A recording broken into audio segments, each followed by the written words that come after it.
Connection ಇದೆ ಕರ್ನಾಟಕಕ್ಕೂ ಮಹಾಭಾರತಕ್ಕೂ ಅಂತೆಲ್ಲ ಒಂದಷ್ಟು ಕಥೆಗಳಿದೆ. ಇದು ನಿಜಾನಾ? ಕರ್ನಾಟಕಕ್ಕೂ ಮಹಾಭಾರತಕ್ಕೂ ಸಂಬಂಧ ಇರುವ ಬೇಕಷ್ಟು ಅಂಶಗಳಲ್ಲಿವೆ. ಹ್ಮ್, ಹ್ಮ್. ಅರ್ಜುನ ಕರ್ನಾಟಕಕ್ಕೆ ಬರ್ತಾನೆ ಅವನ ಯಾತ್ರೆಯಲ್ಲಿ. ಇವರು ಸ್ವರ್ಗಾರೋಹಣಕ್ಕೆ ಹೋಗುವಾಗ ಕರ್ನಾಟಕಕ್ಕೆ ಬರ್ತಾರೆ. ಕರ್ನಾಟಕದ ಸೇನೆ ಭಾಗವಹಿಸಿದೆ. ಈ ಚಿತ್ರಾಂಗದೆ ಇದ್ಲಲ್ಲ, ನಾವು ಅದನ್ನ ಮಣಿಪುರ ಅಂತ ಕರಿತೀವಲ್ಲ, ಹೊರಗಡೆ ಮಣಿಪುರ ಅಂದ್ರೆ ಈಶಾನ್ಯ ಭಾರತದ ಮಣಿಪುರ ಅಂತ ಅನ್ಕೊಂಡಿದ್ದಾರೆ. ಅದು ವಾಸ್ತವವಾಗಿ ದಕ್ಷಿಣದಲ್ಲಿ ಇದ್ದಿದ್ದು ಅಂತ ಮಹಾಭಾರತ ಹೇಳುತ್ತೆ.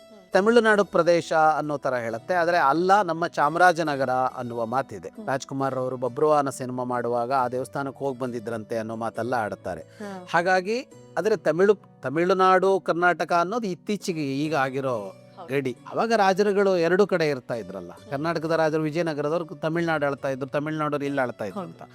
ಇವಳ ಚಿತ್ರಾಂಗದೆಯ ಜಾಗವೇ ಚಾಮರಾಜನಗರದ ಒಂದು ಊರು ಅಂತ, ಅಲ್ಲೊಂದು ದೇವಸ್ಥಾನವೂ ಇದೆ ಅಂತೆಲ್ಲ ಹೇಳ್ತಾರೆ. ಹಾಗೆ ಅಂತಾದರೆ ಅದರ ಈ ಲಿಂಕ್ ಇನ್ನೂ ಹೆಚ್ಚಾಯಿತು. ಕರ್ನಾಟಕಕ್ಕೆ ಬಹಳ ಲಿಂಕ್ ಇರುವ ಘಟನೆಗಳು ಮಹಾಭಾರತದಲ್ಲಿ ಕಾಣಿಸುತ್ತೆ.